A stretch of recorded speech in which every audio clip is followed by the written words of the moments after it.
Gateway of industries के YouTube channel पे आप सभी का स्वागत है। कल हम लोगों ने सेट 3 का विश्लेषण किया था। आज हम लोग सेट 4 को देखेंगे। इससे पहले अगर आपको सेट 1, सेट 2, सेट 3 देखना है, सेट 3 देखना है तो मेरे चैनल के प्लेलिस्ट में जाइए। वहाँ आपको सेट 1, सेट 2 और सेट 3 का वीडियो मिल जाएंगे। बहरहाल आज हम लोग सेट 4 का विश्लेषण करेंगे। तो आइए देखते हैं सेट 4 का पहला क्वेश्चन। सेट 4 का पहला क्वेश्चन क्या है? पहला क्वेश्चन है, जब एक समकोणीय त्रिकोण अपने एक भुजा पर घूमता है तो एक ठोस का उद्भव होता है, उस ठोस का नाम बताएं। कहने का मतलब है, सवाल देखिए क्या कह रहा है। एक समकोण त्रिभुज है, ये समकोण त्रिभुज इस भुजा के चारों तरफ घूमेगा तो क्या बनेगा? ठीक है, इस तरीके से एक शंकु बनता है। ये जब ये वाला भुजा इस एक्सिस के चारों तरफ ऐसे घूमेगा तो एक शंकु बनेगा। ठीक है, इसी शंकु को हम लोग क्या बोलते हैं? त्रिकोण बोलते हैं। तो आइए देखते हैं कौन कौन सा ऑप्शन दिया हुआ है। ऑप्शन ए है, यहाँ देखिए, ऑप्शन है त्रिशंकु। ऑप्शन बी है गोला। ऑप्शन सी है बेलन और ऑप्शन डी है पिरामिड। तो इनमें से कौन सा आकृति बनेगा? इनमें से आकृति बनेगा त्रिशंकु। जब एक समकोणीय त्रिकोण अपने एक भुजा पर घूमता है तो एक ठोस का उद्भव होता है। उस ठोस का नाम क्या है? तो उस ठोस का नाम त्रिशंकु है।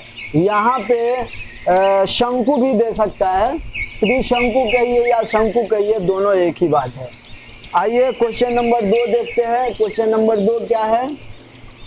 इसमें समलंब कौन सा है? ये जो फिगर दिया हुआ है, 4 फिगर है, इस चारों फिगर में आपको समलंब पहचानना है। ऑप्शन ए है, ये देखिए इस तरीके का फिगर है। ऑप्शन बी है इस तरीके का। ऑप्शन सी है ऐसा और ऑप्शन डी है ऐसा। तो समलंब में क्या होता है?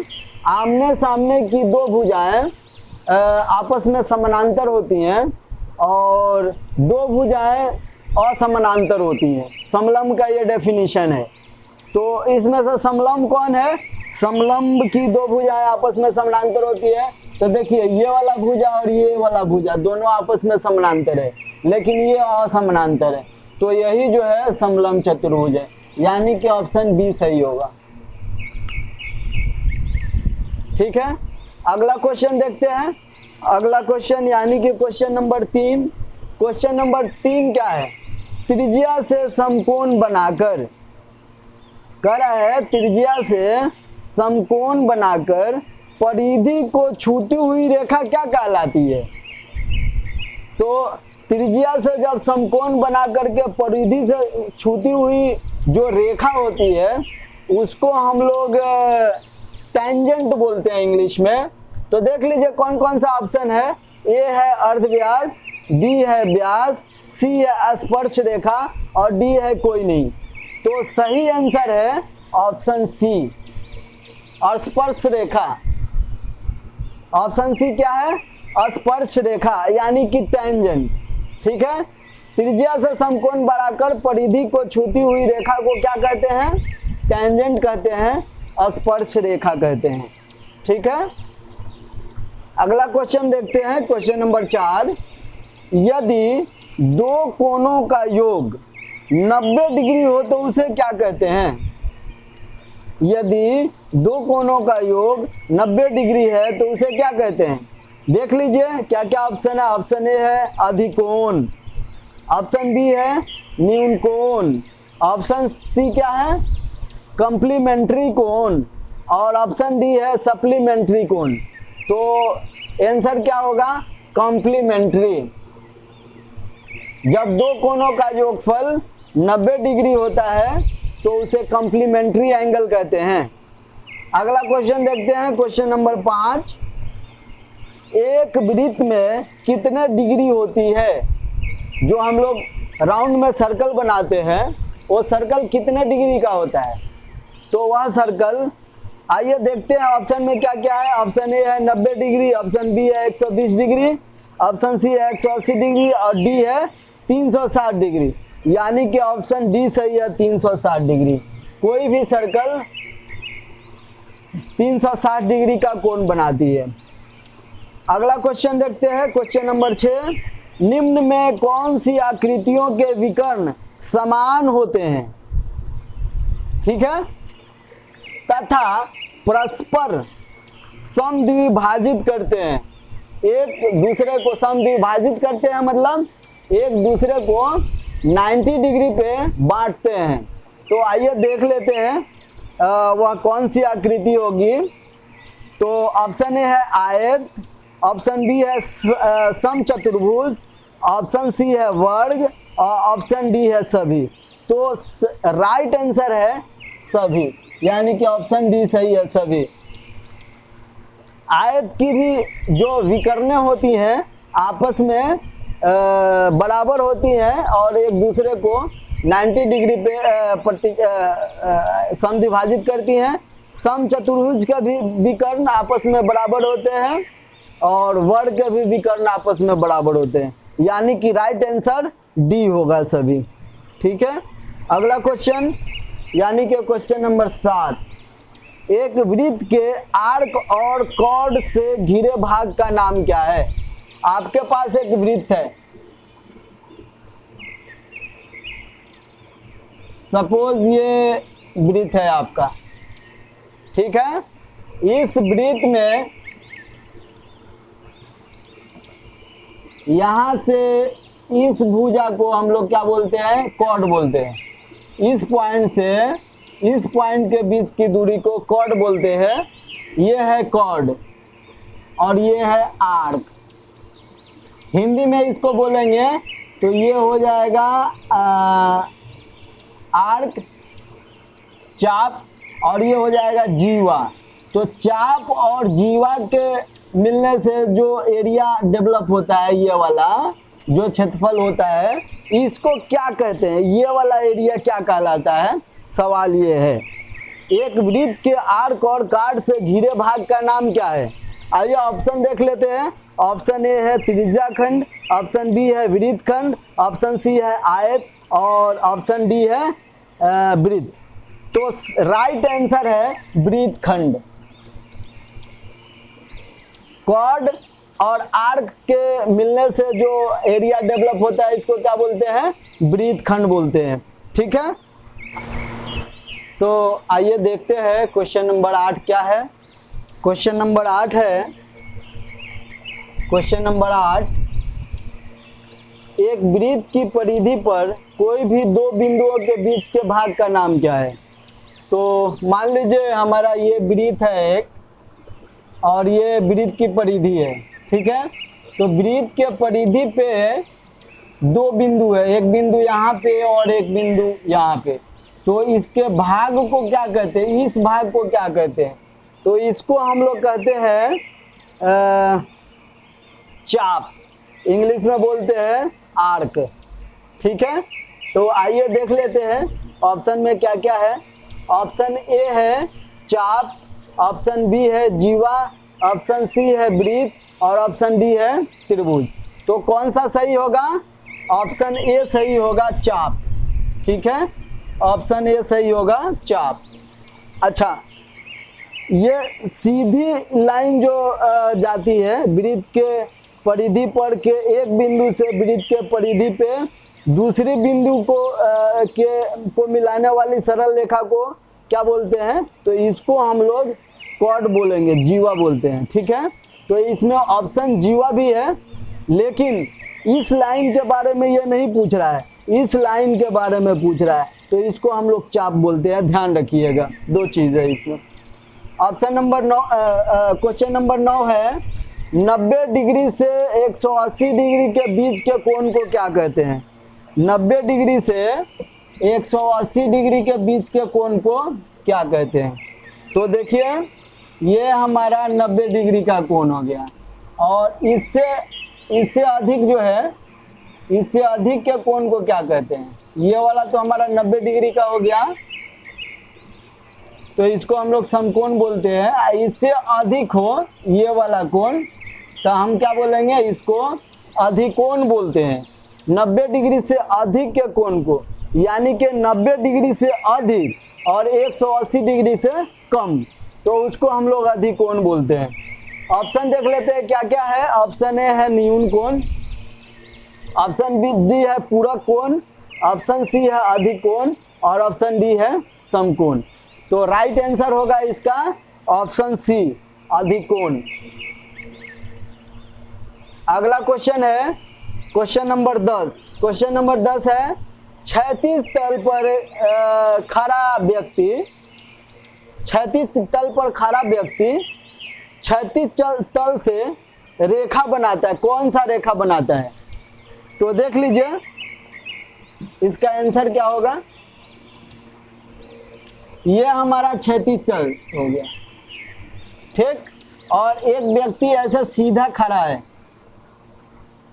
यहाँ पे हम ही हैं जो इस तल पे, क्षैतिज तल पे सीधे खड़े हैं।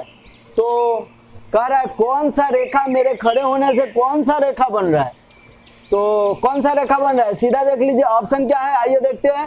ऑप्शन ए है समलंब रेखा, ऑप्शन बी है सरल रेखा, ऑप्शन सी है समानांतर रेखा, ऑप्शन डी है वक्र रेखा। तो क्या बना रहा है? ये समलंब बना रहा है ना, लंब बना रहा है, देखिए लंब है ना। तो ऑप्शन ए सही होगा, लंब, समलंब रेखा।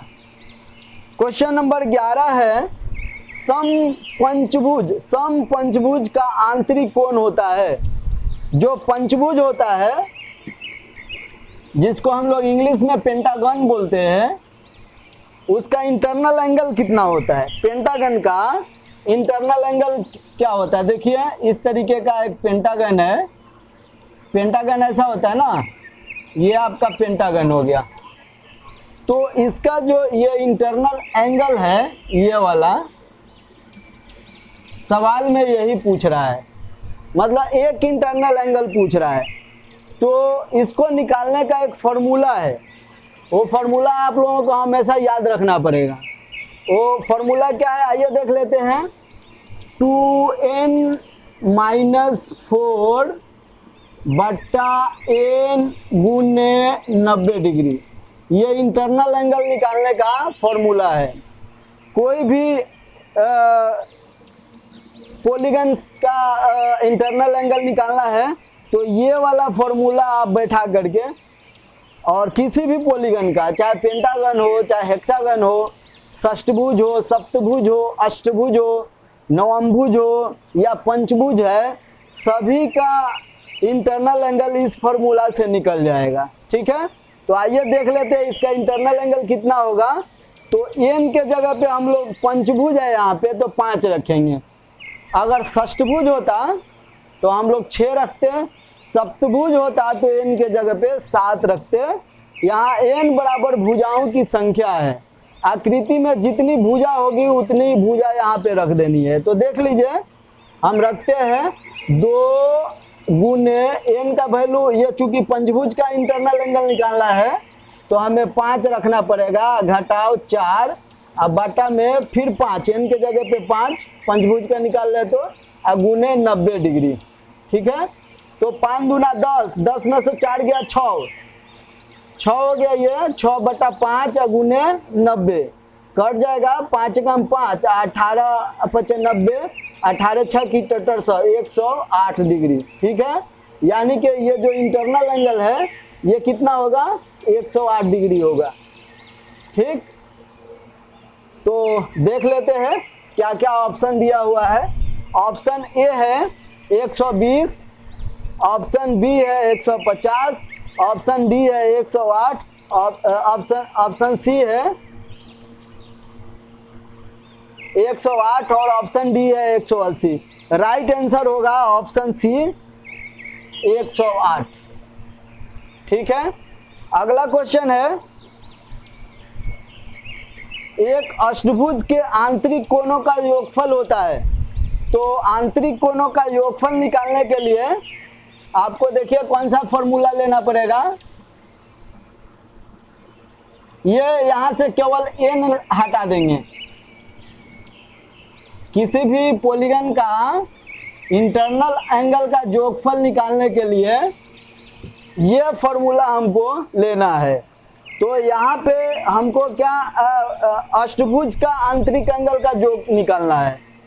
तो अष्टभुज का मतलब कि 8 भुजा होगा उसमें, तो n के जगह पे हम 8 रखेंगे, यानी कि 2 गुने 8 माइनस 4 गुने 90 डिग्री। ठीक है, तो 8 दूना 16, 16 में से 4 गया 12 गुने 9 बरनवा ई टोटल 1080 डिग्री। ठीक है, यानी कि आइए देखते हैं ऑप्शन कौन सा सही होगा। एक अष्टभुज के आंतरिक कोणों का योगफल होता है। ऑप्शन ए है 1620, ऑप्शन बी है 1420, ऑप्शन सी है 1080 और ऑप्शन डी है 1800 डिग्री। तो राइट आंसर क्या होगा? ऑप्शन सी 1080 डिग्री। ठीक है, और ये किस फॉर्मूला से आपको निकालना होगा? ये वाला फॉर्मूला से। इंटरनल एंगल का योगफल जो है इस फॉर्मूला से निकलता है। और एक इंटरनल एंगल निकालना है तो यही फॉर्मूला रहेगा, यहाँ बटा में n हो जाएगा। ठीक, ये अंतर है दोनों में। क्वेश्चन नंबर देखते हैं 13।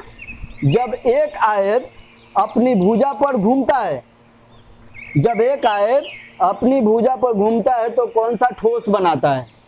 तो जब आयत अपनी भुजा पे घूमता है तो कौन सा ठोस बनाता है? ऑप्शन देख लेते हैं। ऑप्शन ए है शंकु यानी कोन, ऑप्शन बी है गोला, ऑप्शन सी है सिलेंडर बेलन और ऑप्शन डी है हेमीस्फीयर। तो जब एक आयत अपनी भुजा पर घूमता है तो बेलन का निर्माण करता है। ठीक है, जब एक आयत अपने भुजा के ऊपर घूमता है तो किस चीज का निर्माण करता है? बेलन का। इस तरीके से आज हम लोगों ने क्वेश्चन नंबर सेट नंबर 4 का विश्लेषण किया है। फिर मिलता हूँ सेट नंबर 5 के साथ अगले क्लास में।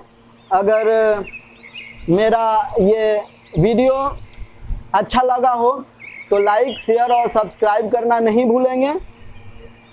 और इससे पहले वाला सेट अगर आपको देखना है तो मेरे वीडियो के प्लेलिस्ट में जाइए, वहाँ पे सेट 1, सेट 2 और सेट 3 का विश्लेषण मिल जाएगा।